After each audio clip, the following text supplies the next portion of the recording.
আমন্ত্রণ ২১শে রাতে। আমাদের আজকের বিষয় বিশ্ব অর্থনীতিতে ঝড়ের আভাস। আমাদের সঙ্গে স্টুডিওতে আছেন বিকেএমইএ সভাপতি মোহাম্মদ হাতেম এবং অর্থনীতিবিদ ডক্টর মাহফুজ কবির। আপনাদেরকে স্বাগত জানাচ্ছি ২১শে স্টুডিওতে। আমরা বলছিলাম আমাদের আজকের বিষয়টি বিশ্ব অর্থনীতিতে ঝড়ের আভাস। গত কয়েকদিন ধরে বিশ্ব অর্থনীতিতে আমরা দেখছি একটি টালমাটাল অবস্থা, দেশে দেশে বিক্ষোভ হচ্ছে, ট্রাম্পের শুল্ক নীতির বিরুদ্ধে কথা বলছে। আসলে এই জায়গাটাতে আমরা কি অবস্থায় আছি, আমরা সেই ঝড়টাকে কিভাবে দেখছি, কিভাবে সেই ঝড়টাকে আমরা মোকাবেলা করতে পারি? যেটা শুরুতেই যেটা আমি বলতে চাই, বিনা মেঘে বজ্রপাত। এবং আপনি শুধু ঝড় বলছেন, আমি এটা একটু বাড়িয়ে বলতে চাই, টর্নেডোর আভাস। এবং ইতিমধ্যেই আপনারা দেখছেন বিশ্বব্যাপী এটার প্রতিবাদ উঠছে। আপনার ইউরোপিয়ান ইউনিয়নের ইটালি, স্পেন দুই দেশের রাষ্ট্রপ্রধান অলরেডি এটার বিরুদ্ধে কথা বলেছেন। আমেরিকাতেও বিভিন্ন জায়গায় এটার বিরুদ্ধে ইতিমধ্যে কালকে দেখলাম বিভিন্ন স্টেটে বিভিন্ন জায়গায় প্রতিবাদের ঝড় উঠেছে। তো এই পরিস্থিতিতে ট্রাম্প যেটা করেছে এটা থেকে তাকে সরানো যাবে বলে আমরা মনে করি না, কারণ অনেকটা একঘেয়েমি স্বভাব। এবং এটা উনি যেটা করেছেন এটা উনি মানে ডিটারমাইন্ড হয়েই নেমেছেন এটার মধ্যে। এটি তার নির্বাচনী ইশতেহারও ছিল যে সে শুল্ক নীতি পরিবর্তন করবে। তিনি এরকম আলোচনার জায়গাটিও আমরা দেখছি। আমরা এর মধ্যে দেখেছি যে বিশ্বের বেশ কয়েকটি 50টি দেশ তারা আলোচনার জন্য চিঠি দিয়েছে। তারা আমাদের দিক থেকেও আমরা প্রধান উপদেষ্টার পক্ষ থেকে বলা হয়েছে আজকে চিঠি যাবে আর কি। সেই বিষয়টি কি আপনার কাছে মনে হয় না যে আমাদের একটি জায়গা আছে আসলে আলোচনা করার জন্য? হ্যাঁ, জায়গা তো আছেই। এবং ট্রাম্প তো নিজেই বলেছেন যে সেখানে নেগোসিয়েশন হতে পারে, আলোচনা চলতে পারে। এবং কিছু কিছু জায়গায় যেটা উনি স্পষ্ট করেছেন যে ওই দেশের র মেটেরিয়াল দ্বারা তৈরি পণ্য রপ্তানির ক্ষেত্রে সেখানে বিশেষ একটা সুবিধা নেওয়া যেতে পারে আলাপ আলোচনার মাধ্যমে। অর্থাৎ তিনি সেখানে একটা দরজা খোলা রেখেছেন, যেই দরজার দিয়ে আমাদের আলোচনার জন্য আমাদেরকে তিনি আহ্বানও করেছেন। তো সেটা আমরা আমি শুরু থেকে গত যেদিন এটা হয়েছে সেদিন থেকে আমি কয়েকটা জায়গায় বলেছি, যেমন এটা একটা বাইলেটারাল প্রেফারেন্সিয়াল ট্রেড এগ্রিমেন্ট সাথে হতে পারে। যেমন তাদের দেশের আমরা কটন, বাংলাদেশ সবচেয়ে মেজর ইউজার হচ্ছে বাংলাদেশ কটনের। তো সেই কটন বা সেই র মেটেরিয়াল দ্বারা তৈরি পণ্য সেখানে যদি রপ্তানি হয় সেখান থেকে একটা কিন্তু অ্যাডভান্টেজ নেওয়ার সুযোগ আছে। আমরা কিন্তু সংকট কিন্তু আছে এটার মধ্যে অনেক, কিন্তু তা থেকে আবার উত্তরণ এবং প্লাস কিছু সুবিধা নেওয়ারও কিন্তু সুযোগ জায়গা আছে যদি সেটাকে আমরা প্রপারলি নেগোশিয়েট করে নিতে পারি। তো সেই জায়গাটাতে আমাদের সরকার, আমার ভালো লাগলো যে গতকালকে আমি ছিলাম বিকালে সন্ধ্যার আগে ওখানে 4-5 জন উপদেষ্টা ছিলেন। সরকারের মাননীয় প্রধান উপদেষ্টার গুরুত্বপূর্ণ 2-3 জন ব্যক্তি ছিলেন। খলিল সাহেব ছিলেন, তারপরে লুৎফি সিদ্দিকী সাহেব ছিলেন, গভর্নর ছিলেন, এনবিআর চেয়ারম্যান ছিলেন, সচিব ছিলেন, বাণিজ্য মন্ত্রণালয়ের সচিব, অর্থ মন্ত্রণালয়ের 2 সচিব, ওনারা সবাই ছিলেন, রপ্তানিকারকরা ছিলেন, আমরা ছিলাম। তো সেখানে আমরা ব্যবসায়ীদের দিক থেকে আমরা 4-5 জনের মতো ছিলাম আমরা। তো এটা অত্যন্ত গুরুত্ব সহকারে তারা নিয়েছেন এবং খুব সিরিয়াসলি এটার মধ্যে মুভ করবেন, এই ধরনের একটা গতকাল তৎপরতা আমরা কিন্তু দেখেছি। জি, আমি আপনার কাছে আসব। আমি ডক্টর মাহফুজ কবিরের কাছে জানতে চাই যে আসলে একই প্রশ্ন করতে চাই যে তিনি বললেন যে ঝড় না টর্নেডো দেখতে পাচ্ছেন, মানে আপনি কিভাবে দেখেন বিষয়টা? আসলে একটি টর্নেডো হোক, ঝড় হোক, সেটি মোকাবেলার মতন অবস্থায় আমরা কি নিতে পারি আসলে পদক্ষেপ? হ্যাঁ, ধন্যবাদ। আসলে যে বিষয়টা হয়েছে সেটা কিছুটা হয়তো অনুমতি ছিল, কিন্তু আমাদের উপরে এইভাবে আসবে সেটা কিন্তু আমরা ভাবিনি। তার কারণ আমরা কিন্তু অত বড় বাণিজ্য অংশীদার নই। যে ভারতের কথা যদি বলি বা চীনের কথা বলি বা ইউরোপিয়ান ইউনিয়ন বা অন্য যে সমস্ত উন্নত দেশ যেগুলো রয়েছে, এমনকি মার্কিন যুক্তরাষ্ট্রের অত্যন্ত ঘনিষ্ঠ বন্ধু যে সমস্ত রাষ্ট্রগুলো আছে, বিশেষ করে যে দক্ষিণ কোরিয়া, জাপান, তাদের উপরে কিন্তু একটা উচ্চ হারে শুল্ক আরোপ করা হয়েছে। মানে ইসরায়েলের উপরেও এটা করা হয়েছে। মানে কোনো দেশই আসলে বাদ যায়নি তালিকা থেকে। তো এখন সবার যে পরিস্থিতি, হয়তো তাদের নেগোসিয়েশনের জায়গা আছে, মানে স্পেসটা অনেক বড়। তার কারণ যখন একটা উন্নত দেশ হয় তো তখন তাদের বা যদি ঘনিষ্ঠ বন্ধু হয়ে থাকে তাহলে তাদের কিন্তু আলাপ আলোচনার জায়গাটাও কিন্তু বড়। কিন্তু বাংলাদেশের ক্ষেত্রে সেরকম আলাপ আলোচনার জায়গা আছে কিনা বা থাকলেও সেটাকে আমরা কীভাবে ব্যবহার করছি তার উপরে আসলে নির্ভর করবে যে আমরা এই সংকটটাকে কীভাবে মোকাবেলা করতে পারবো। আমাদের কিন্তু ইতিমধ্যেই একটা স্পেস আছে, সেটার নাম হচ্ছে টিকফা, মানে trade and investment cooperation forum agreement. সেটা আমরা 10 বছরের আগে, বেশি সময় আগে এটা করেছি এবং তার অধীনে কিন্তু আমরা অনেক নেগোসিয়েশন করছি, আলাপ আলোচনা হচ্ছে। তো এখন এটাকে কিন্তু আমরা দুর্ভাগ্যজনকভাবে এখনো সামনে নিয়ে আসিনি। এই যে ঘটনাটা ঘটলো, যে যখন ট্যারিফটার সিদ্ধান্ত নেওয়া হলো, তার সঙ্গে সঙ্গে আমি বিভিন্ন মাধ্যমে বলেছি যে এই টিকফাকে ব্যবহার করা উচিত। এখন অল্প কিছু দেশের সঙ্গে এই টিকফাটা আছে, তার মধ্যে বাংলাদেশ একটি।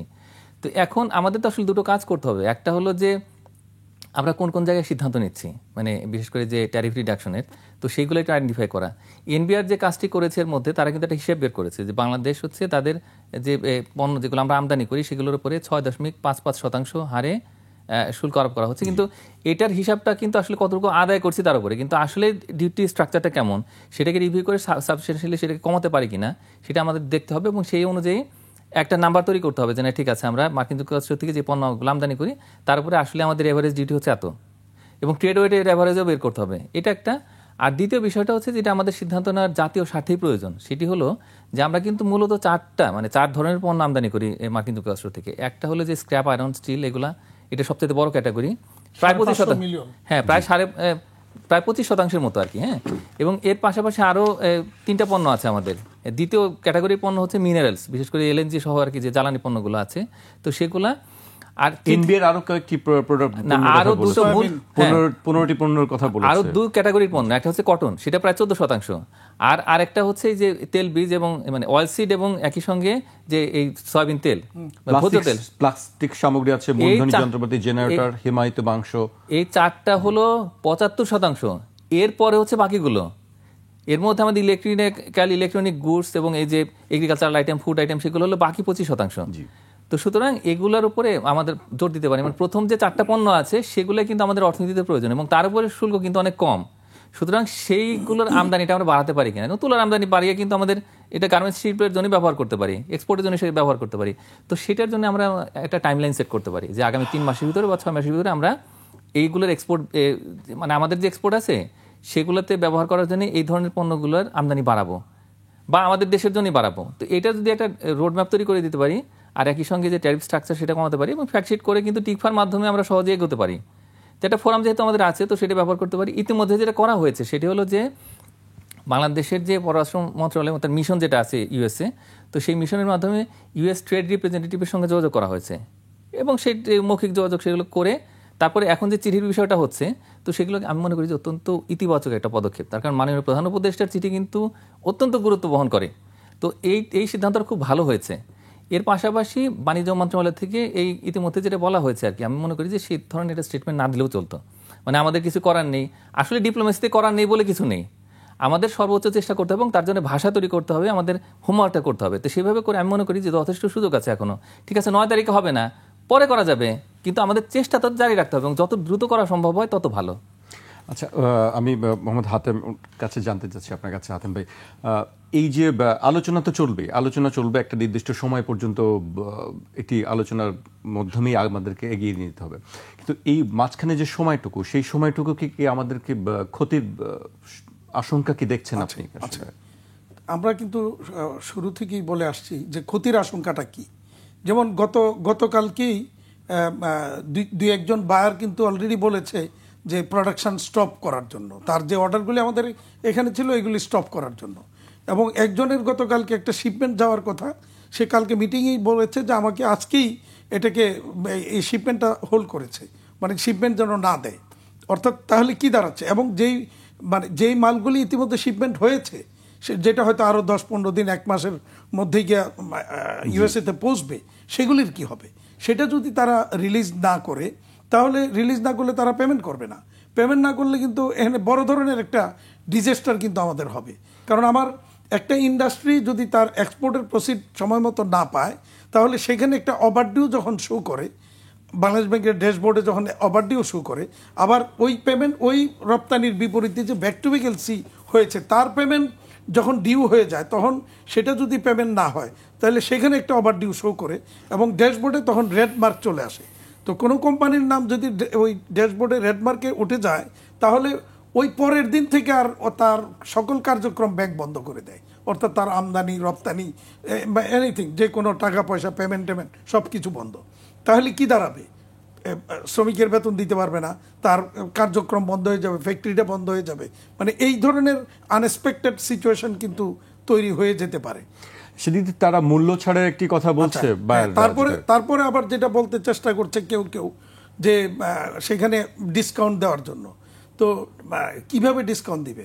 আমাদের বিশেষ করে গার্মেন্টস সেক্টরের যে আমাদের যে ইন্ডাস্ট্রির যে এক্সপোর্ট, যা প্রোডাকশন আমরা যা করি, এটা বড় জোর ম্যাক্সিমাম 4 to 5% প্রফিট করি আমরা।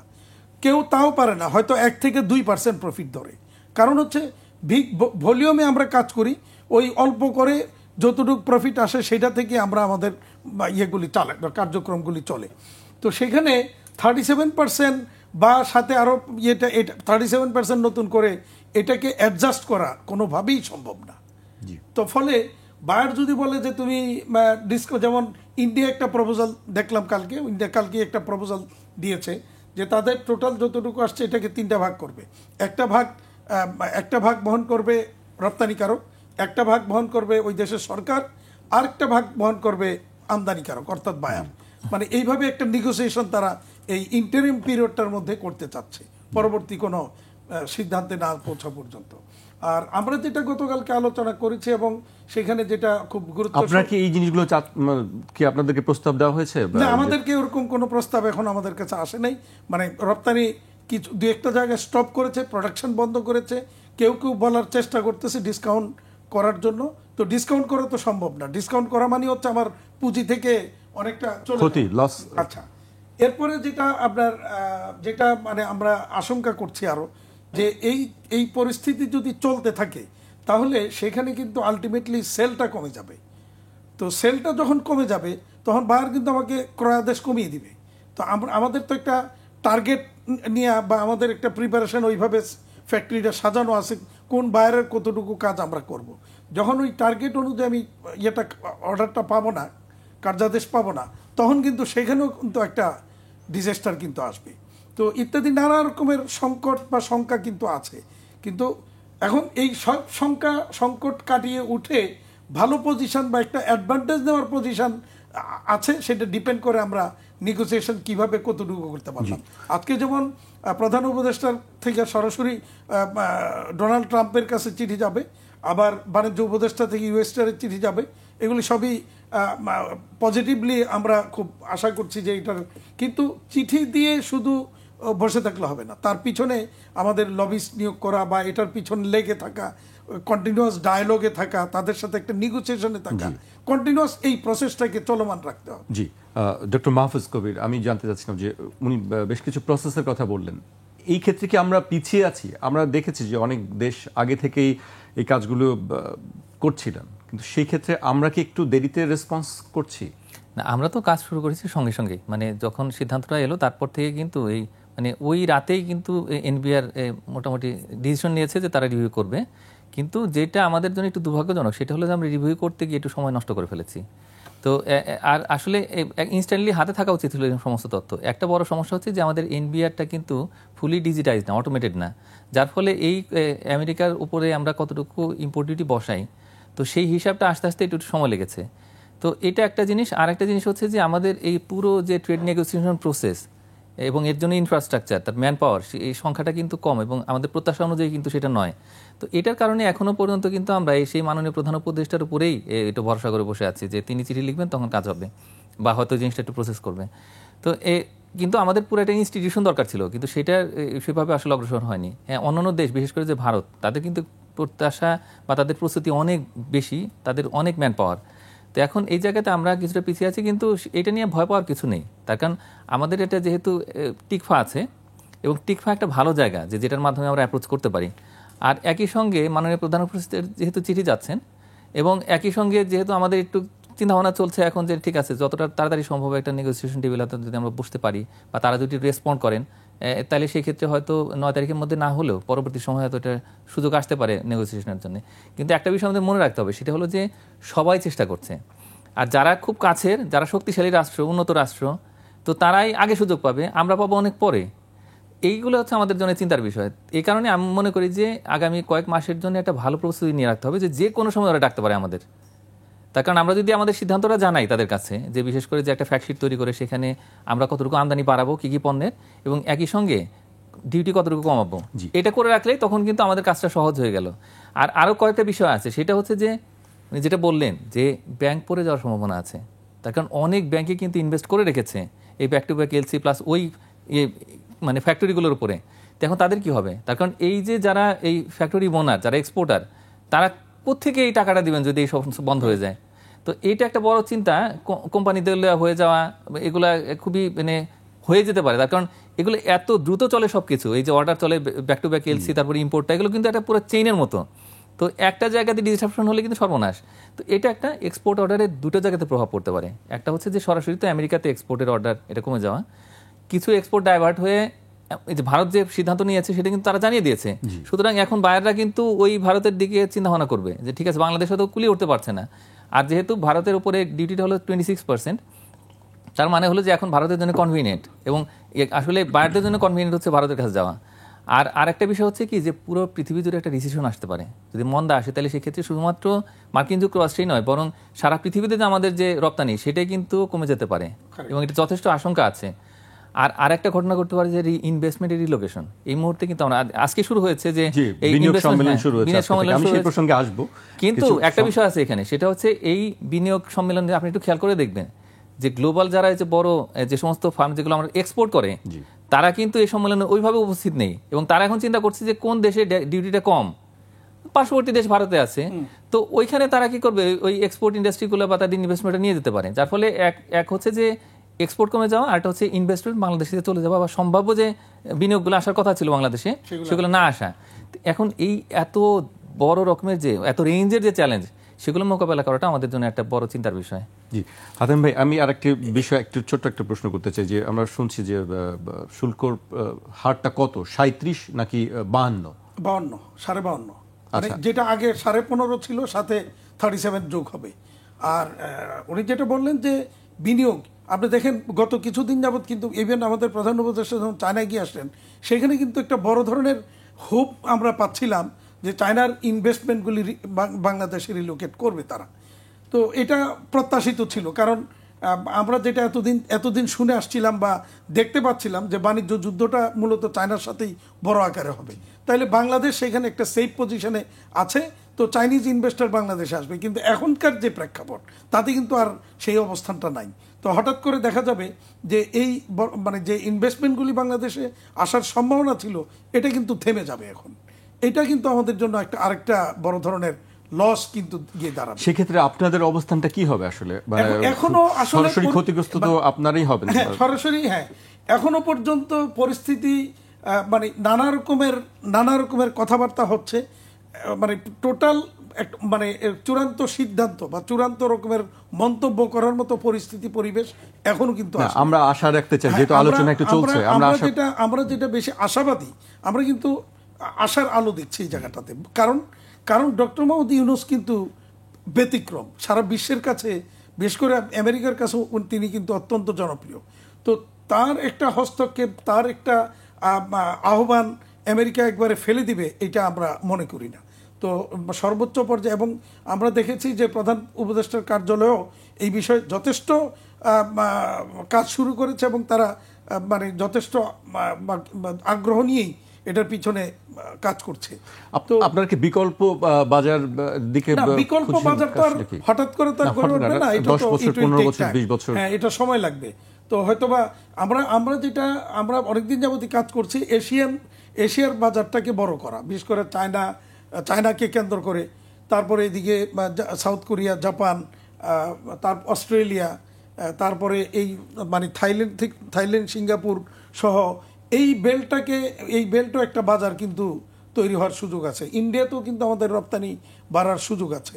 কিন্তু ইন্ডিয়া রিসেন্টলি যে ধরনের প্যাকেজ, বড় প্যাকেজ ঘোষণা দিয়েছে, নানা রকমের ফ্যাসিলিটি দিয়ে ইনভেস্টমেন্ট আহ্বান করছে, সেটাও কিন্তু আমাদের জন্য একটা শঙ্কার কারণ। মানে বিপরীতে আমরা কি করছি, ইন্ডিয়া যেখানে এত কিছু করছে, যেমন যদি ওখানে ইনভেস্টমেন্টের জন্য তারা সরকার তৈরি করা ল্যান্ড দিবে, ইনভেস্টমেন্ট যারা করতে যাবে তাদেরকে সেখানে ব্যাংক থেকে যে লোনটা নিবে, সেই লোনের 40%, কোথাও 30% সরকার পরিশোধ করবে। 5 বছর পর্যন্ত শ্রমিকের বেতন সরকার দিবে 1/3, মানে 5,000 রুপি এবং 6,000 রুপি সরকার দিবে। পুরুষের 5,000, মহিলাদের 6,000 রুপি করে দিবে 5 বছর। এই যে এই ফ্যাসিলিটিগুলি দিয়ে, এরকম প্যাকেজ দিয়ে, তারপর আবার রপ্তানির বিপরীতে নানা রকমের একটা 2% একটা ইনসেন্টিভ, এটা সরাসরি বলে না, একটা ফ্যাসিলিটি আছে 2%। আরেকটা হচ্ছে রোড ট্রিপ নামে আরও একটা 11 রুপি, 3.88% অথবা 11 রুপি, হুইচ ইজ লোয়ার। এই ধরনের একটা ফ্যাসিলিটিও কিন্তু আছে। এরকম নানা ফ্যাসিলিটি যখন একটা দেশ দিতে থাকে, আর অপরদিকে আমার দেশে যখন সকল ফ্যাসিলিটিসগুলি উড্র হয়ে গেছে বা যাচ্ছে, যেমন ধরেন গত বছর হঠাৎ করে ঘোষণা দিয়া ফেব্রুয়ারি মাস থেকে 2024-এর ফেব্রুয়ারি থেকে সকল ইনসেন্টিভ বন্ধ করে দিয়েছিল আমাদের নিট খাতের, রপ্তানি খাতের। দ্বিতীয়ত এরপরে আসলো পরবর্তীতে আমাদের এরপরে সেটাকে সামান্য কিছু রেখেছে, কিন্তু সেটা না থাকার মতোই অবস্থা। আমাদের ইডিএফ ফ্যাসিলিটি বন্ধ হয়ে গেছে। আমাদের প্রি শিপমেন্ট ক্রেডিট স্কিম, যেটা পিসি হিসেবে 5% ইন্টারেস্টে 10,000 কোটি ছিল, এটাও বন্ধ করে দিয়েছে। তো মানে ফ্যাসিলিটি আমাদের যা আছে সব বন্ধ হয়ে গেছে বা বন্ধ করে দিচ্ছে। আর অপরদিকে আবার পার্শ্ববর্তী দেশ, এত বড় দেশ, যারা এলডিসি গ্রাজুয়েট হয়েছে বহুতাকি, তারা নানা রকমের প্যাকেজ ফ্যাসিলিটি নিয়ে আহ্বান করছে। তো একটা বৈপরীত্য জিনিস না। তো ফলে আমরা এমনিতেই একটা সংকট থেকে মহাসংকটে পড়েছি। আবার এর মধ্যে মরার উপর খাড়ার গা হয়ে এই আমেরিকার এই 37%। তো কোন দিক যাব আমরা? মানে একদিক সামলাইতে সামলাইতে মানে আরেক দিকে আইসা আরেক রকমের ঝড়ের মধ্যে আমরা পড়ে গেছি। আসলে কোন দিকে যাব আমরা, প্রশ্নটি কিন্তু করেছেন। আসলে আপনার কাছে সেই একই প্রশ্ন করতে চাই যে আমরা কোন দিকে যাব। আমাদের একটু ব্রেকে যেতে হবে, একটু বিরতি নিচ্ছি। বিরতির পর দর্শক একটি বিরতি নিচ্ছি। বিরতির পর আবারও ফিরবো 21 রাতে, আমাদের সঙ্গেই থাকুন।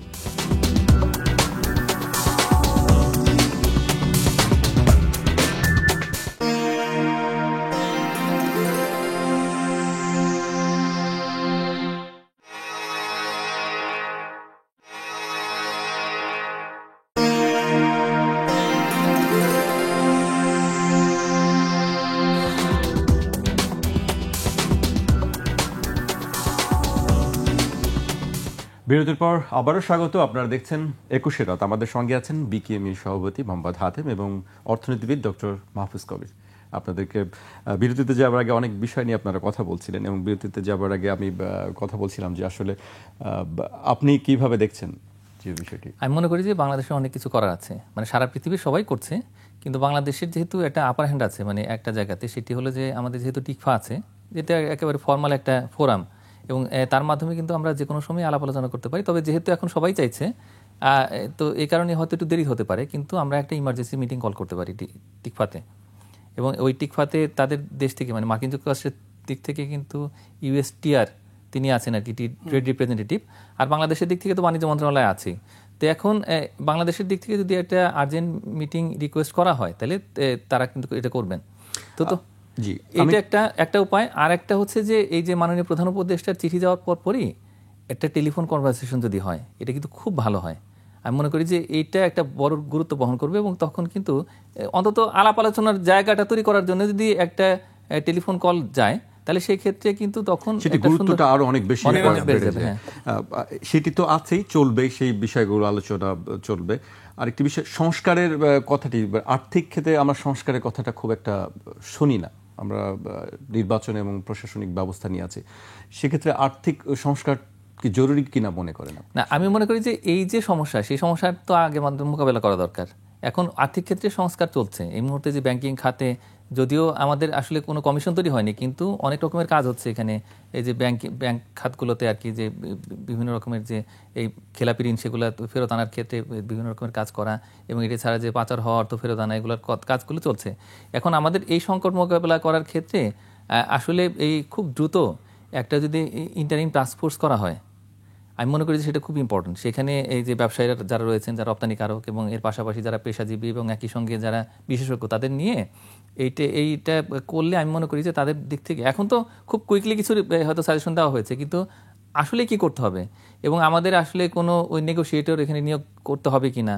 বিভিন্ন রকম ফার্ম আছে কিন্তু আমেরিকাতে, যে তারা এই কাজগুলো করে, এবং একই সঙ্গে শুধুমাত্র মার্কিন যুক্তরাষ্ট্রের সাথে সরাসরি যে যোগাযোগ সেটা করলেই চলবে না। এর পাশাপাশি কিন্তু ইউরোপিয়ান ইউনিয়ন আছে, অন্যান্য দেশও আছে, জোট আছে, তাদের সঙ্গে কিন্তু আমরা একসঙ্গে যেতে পারি। আবার আরেকটা বিষয় হচ্ছে কি যে বায়ারদের জন্য কিন্তু একটা বিরাট অসুবিধা হয়ে গেছে, তার কারণ তারা নিজেরাও লগ্নি করে বসে আছেন, তাদের তো ব্যবসা আছে, বড় বড় যে সমস্ত চেইন রিটেলার তাদের ব্যবসাটা কোথায় যাবে?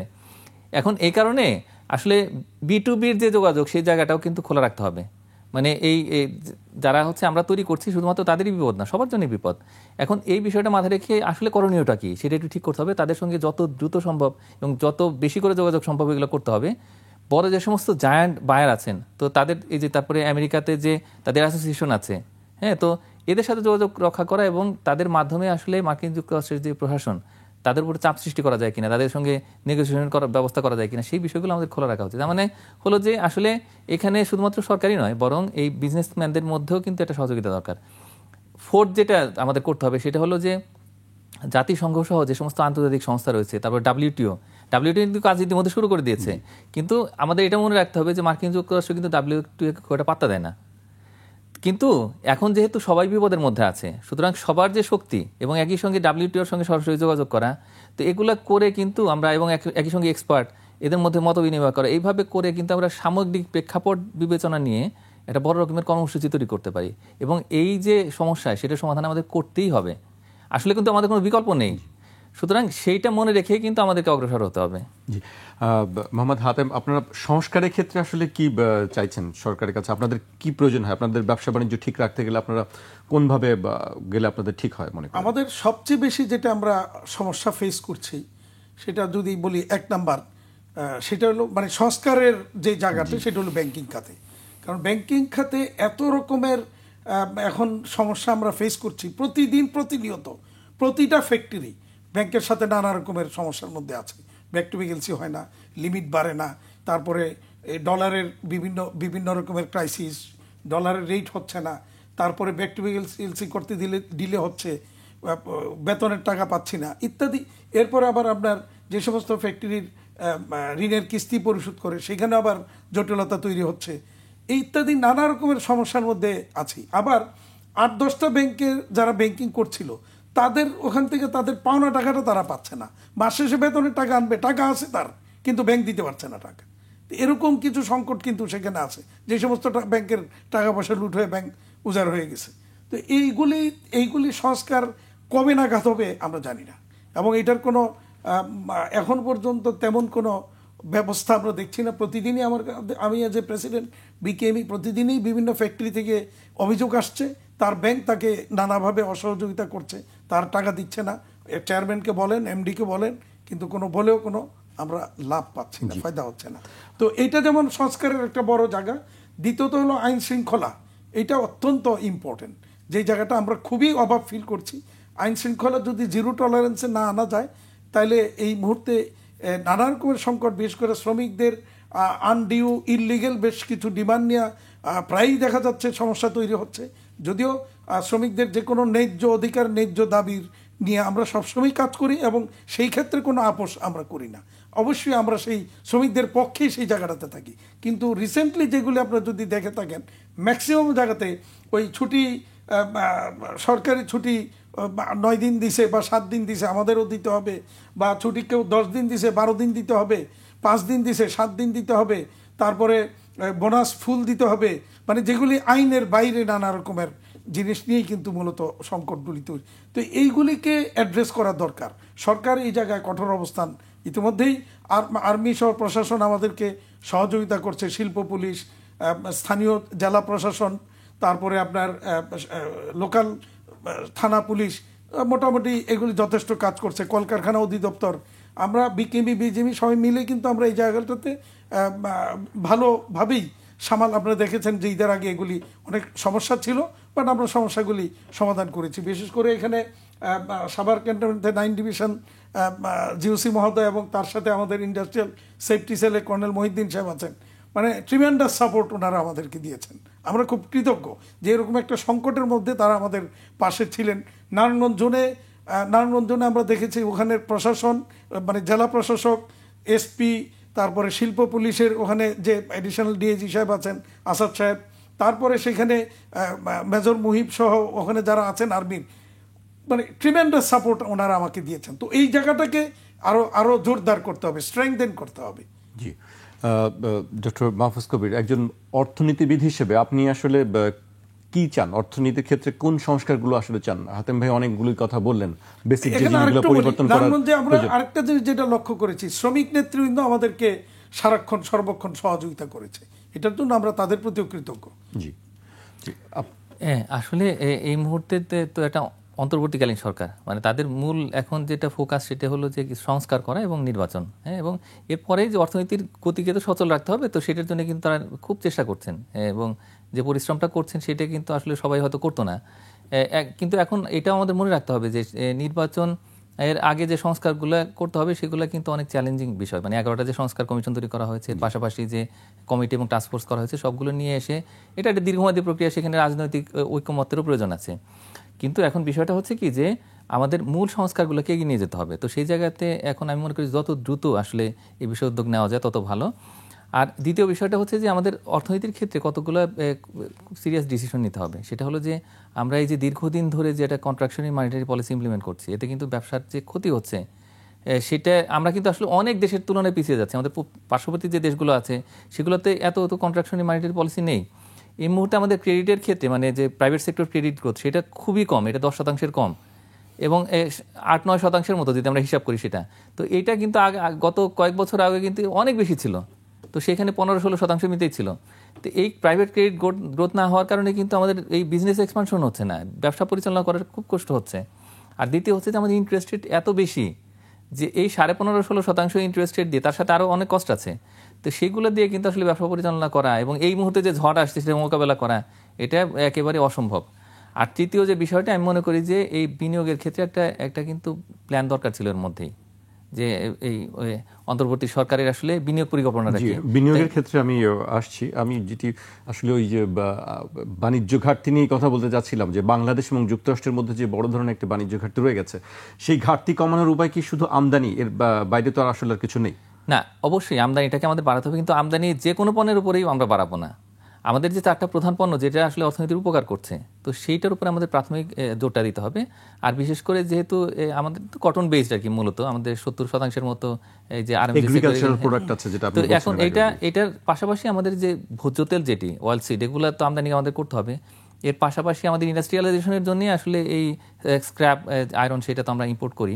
আর এর পাশাপাশি মিনারেল, সেগুলো তো আরেকটু এক্সপান্ড করা দরকার। আমরা চাইলেই, আমি যেটা প্রথমেই বলেছি, যে আমরা এখনকার আমদানি কিন্তু দ্বিগুণ করতে পারি খুব সহজেই, এবং সেই পরিকল্পনাটা যদি তাদের কাছে উপস্থাপন করি তাহলেই কিন্তু অনেক সমস্যার সমাধান হয়।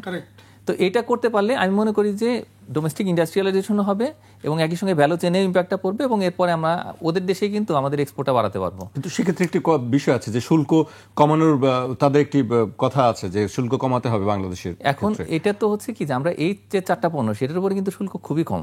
একটাতে 10% অনলি, বাকি আপনার ভোজ্য তেল বা ওটার মধ্যে জিরো ট্যারিফ, তারপরে কটনে জিরো। হ্যাঁ, তো সুতরাং না, এনবিআর যে 15টি পণ্যের করেছে, যে প্লাস্টিক সামগ্রী, মূলধনী যন্ত্রপাতি, জেনারেটর, হিমায়িত মাংস, তারপরে বৈদ্যুতিক বাল্ব, তার, এগুলো আমদানির কথা বলছে। না, এগুলোর তো পরিমাণ কম।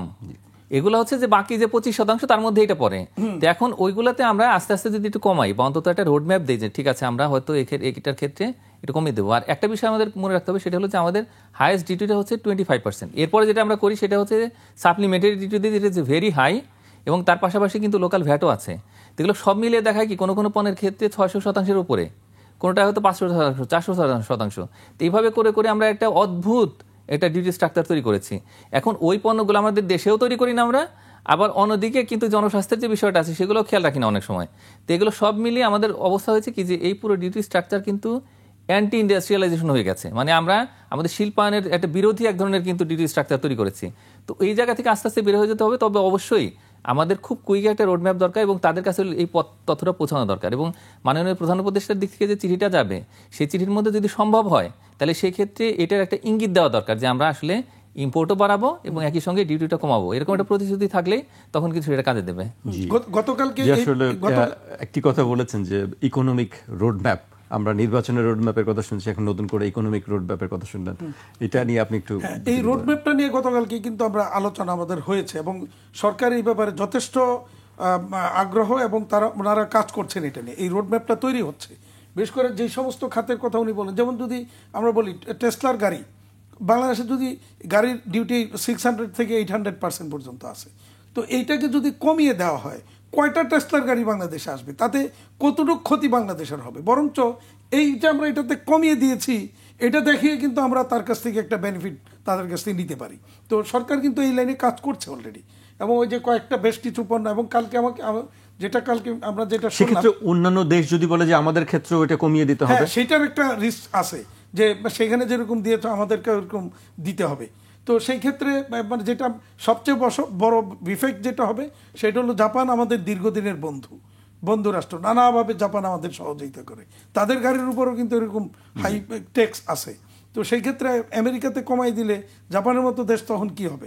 এগুলি কিছু রিস্ক ফ্যাক্টর কিন্তু সেখানে আছে। আর কিছু কিছু ক্ষেত্রে যেটা এনবিআর এর যে ট্যারিফ স্ট্রাকচারটা আছে বর্তমানে, সেখানে কোনো কোনো খাতে এরকম কিছু ট্যারিফ আছে যেগুলো আননেসেসারি, কোনো প্রয়োজন নাই। যেমন ধরেন আমাদের ম্যানমেড ফাইবার, বাংলাদেশে এটার কিন্তু কোনো কিছুই নাই, কিন্তু এটার উপর একটা ট্যারিফ আছে। তো এটা একেবারে জিরো করে দিলে দুইটা লাভ, একটা হলো ওই টোটাল যে ক্যালকুলেশনে গিয়ে 74% হয়েছে সেটা থেকে কমে আসবে, আর দ্বিতীয়ত হলো আমাদের পোশাক শিল্পেও কিন্তু এটার একটা বড় ধরনের ইম্প্যাক্ট হবে, রপ্তানি বৃদ্ধি এবং ডাইভার্সিফাইড প্রোডাক্ট এবং হাই ভ্যালুড আইটেম দেওয়ার জন্য।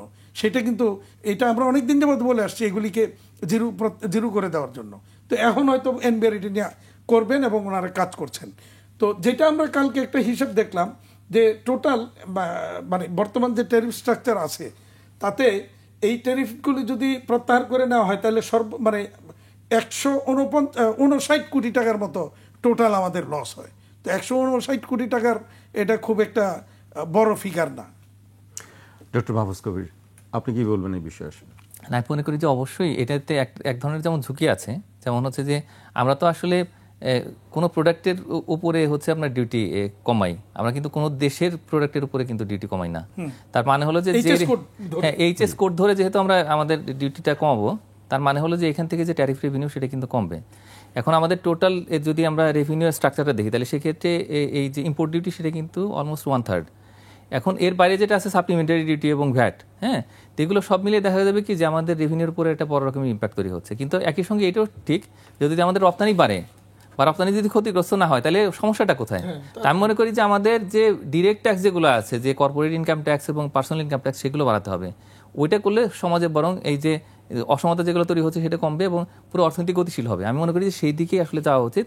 এবং এটা করতে পারলে যেটা হবে, যে বিভিন্ন দেশের সাথে যে আমাদের ট্রেড নেগোসিয়েশন, এফটিএ করার চিন্তা ভাবনা করছি, আমাদের মূল চিন্তাটা থাকে কি যে এফটিএ আমরা করবো না, কারণ কি তখন আমাদের রেভিনিউ কমবে, কিন্তু ব্যবসা বাণিজ্য যে বাড়বে, দেশের অর্থনীতি যে ভালো হবে, সেটার কথা তো আমরা ভাবি না।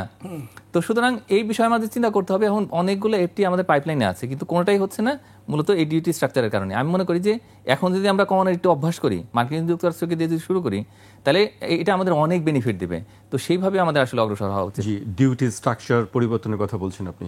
হাতেম ভাই, আমি যে প্রথমে বলছিলাম যে বিনিয়োগ সম্মেলন শুরু হয়েছে আজকে, এটি একটি ইতিবাচক দিক হিসেবেই দেখছি আমরা, যে এখান থেকে হয়তো বিনিয়োগের সম্ভাবনা একটি তৈরি হবে। আপনি কিভাবে দেখেন আসলে বিনিয়োগের সম্ভাবনাটা? আসলে আমি তো শুরুতেই বলেছিলাম যে এটা যথেষ্ট সম্ভাবনাই ছিল, কিন্তু নতুন এই হুমকি, এই টর্নেডো, এই ঝড়, সেটাকে কোন দিকে নিয়ে যাবে এটা নিয়ে কিন্তু ভাববার আরও সময় আছে, সময় লাগবে।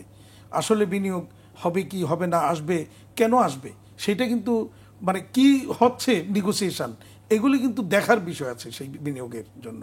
আর সবচেয়ে বড় কথা হচ্ছে, আমি এখনো আবারও বলবো, বারবার বলবো, যে এলডিসি গ্রাজুয়েশনে যাওয়ার মতো পরিস্থিতি কোনোভাবেই নেই।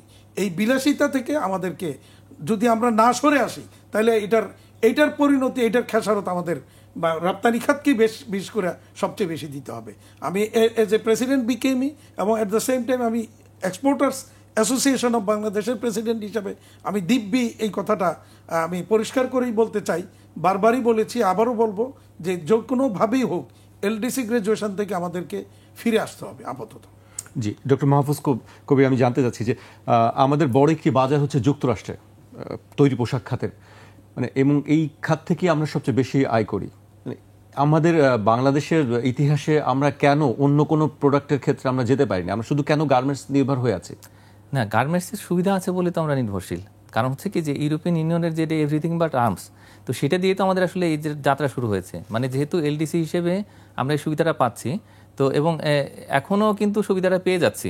2029 সালে এটা শেষ হয়ে যাবে যদি আমাদের অন্য কোনো দিকে না যেতে পারি, আমরা যদি ওইখান থেকে বের হয়ে আসতে না পারি এই গ্র্যাজুয়েশন প্রসেস থেকে, তাহলে সেক্ষেত্রে এটা শেষ হবে। আর আরেকটা বিষয় হচ্ছে কি যে অন্য অনেকেই কিন্তু সুবিধা দিচ্ছে, শুধুমাত্র ধরেন ইউরোপিয়ান ইউনিয়ন দিচ্ছে না।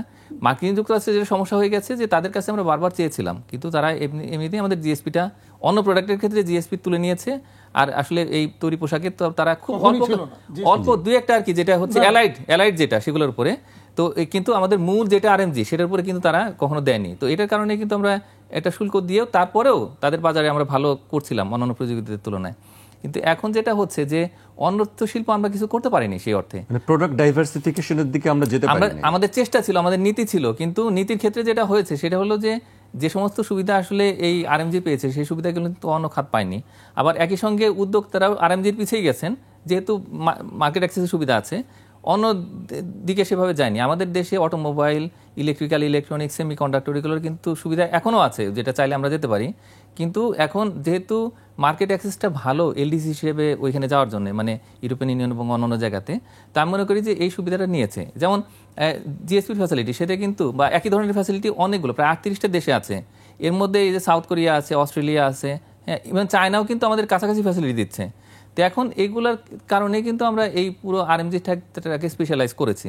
আর এখানে আরেকটা সুবিধা হচ্ছে যে আমাদের যেহেতু একটা চিপ লেবার আছে, যদিও এখন এক্সপেন্সিভ হয়ে যাচ্ছে লেবার আস্তে আস্তে, নানা রকমের চাহিদা আসছে, আর ইউরোপিয়ান ইউনিয়নের ডিউটি ডিলিজেন্স আছে, তো সেগুলোর কারণে আরও কঠিন হয়ে যাবে আস্তে আস্তে ব্যবসা করা। কিন্তু তারপরেও মানে আমাদের একটা ন্যাচারাল 1000 বছরের একটা ঐতিহ্য ছিল কিন্তু এই বস্ত্র খাতে, তো সেইটারই কিন্তু আমরা উত্তরাধিকার, এই কারণে কিন্তু বাংলাদেশে ন্যাচারালি এই সেক্টরটা ডেভেলপ করেছে।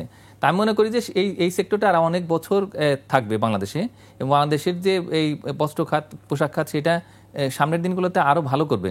কিন্তু এর পাশাপাশি অন্যান্য খাতও যদি দাঁড়ায়, তাহলে সেক্ষেত্রে আমাদের ইকোনমিটা হয়তো অনেক ক্ষেত্রে সেফ থাকবে। জি, আমরা একেবারে শেষ পর্যায়ে চলে এসেছি। হাতেম ভাই, এই প্রসঙ্গে একটু আমি কথা বলতে চাই যে বস্ত্র খাত মানে পোশাক শিল্পের যে রপ্তানি দীর্ঘ অনেক বছর যাবৎ মানে 80%-এর উপরে, আর যদি টোটাল বস্ত্র খাত ধরি প্রায় 90%-এর মতো, এই দীর্ঘদিন যাবৎ কিন্তু এই খাতগুলি ডমিনেট করে আসছে বা সর্বোচ্চ রপ্তানি খাত হিসেবে চিহ্নিত হয়ে আসছে। অন্য খাতগুলিকে সরকার নানাভাবে ফেসিলিটেশন দেওয়ার পরেও কিন্তু তারা এগিয়ে আসতে পারে নাই। কোনো পণ্ডিত ব্যক্তিরা মাঝে মাঝে বলে থাকেন যে মানে পোশাক শিল্প না থাকলে কি হবে, এরকম কথাবার্তা শুনি মাঝে মাঝে। খুব দুর্ভাগ্যজনক যে তাদের ওই পণ্ডিতদের মুখে এই সমস্ত কথাবার্তা, যে না থাকলে কি হবে। আমরা চাই অন্য খাতগুলো এগিয়ে আসুক, কিন্তু এই দীর্ঘ 40 বছরে কিন্তু অন্য খাত, হ্যাঁ, পোশাক খাত এগিয়ে যাবে, সাথে অন্যরা আরো মানে বাড়বে, সবাই বাড়বে, আমরাও আমাদেরটাও বাড়বে, অন্যরাও বাড়তে হবে, তাহলে দেশ এগিয়ে যাবে। এখন কি হচ্ছে, শুধুমাত্র পোশাক শিল্পের উপর নির্ভরশীল হয়ে আছে টোটাল অর্থনীতিটা, টোটাল রপ্তানি খাতটা। এটা কিন্তু একটা মানে আশঙ্কার জায়গা, বা এটা একটা রিস্ক কিন্তু এই জায়গাটা। তো আমরা যেটা মনে করি যে আমাদের পোশাক শিল্পের পাশাপাশি অন্য খাতগুলি যদি এগিয়ে আসে এবং এই নেগোসিয়েশনটা যদি আমরা প্রপারলি পারফেক্টলি করতে পারি, তাহলে কিন্তু আমার বিশ্বাস যে আমরা এখান থেকে ফেসিলিটেট কিছু আমরা করতে পারবো। পাশাপাশি ইউরোপিয়ান ইউনিয়ন বা অন্যান্য দেশগুলির যাতে আমরা আমাদের এই সহযোগিতাগুলি অব্যাহত থাকে, সেই প্রচেষ্টাটাও আমাদের চলতে হবে, থাকতে হবে। জি, একেবারে শেষ পর্যায়ে চলে এসেছি। আপনি সংক্ষেপে একটু বলবেন আমাদের উপসংহার কি আপনি দেখতে পাচ্ছেন আসলে, বা আমরা কি সুবিধা পেতে পারি এই অবস্থা থেকে আসলে? হ্যাঁ, আসলে এই যে সমস্যা যেটি তৈরি হয়েছে মার্কিন যুক্তরাষ্ট্রের বাজারে, তো সেটা কিন্তু সারা পৃথিবীকে ভোগাবে। ইতিমধ্যেই বিভিন্ন রকমের প্রতিবাদ তো আমরা দেখতে পাচ্ছি।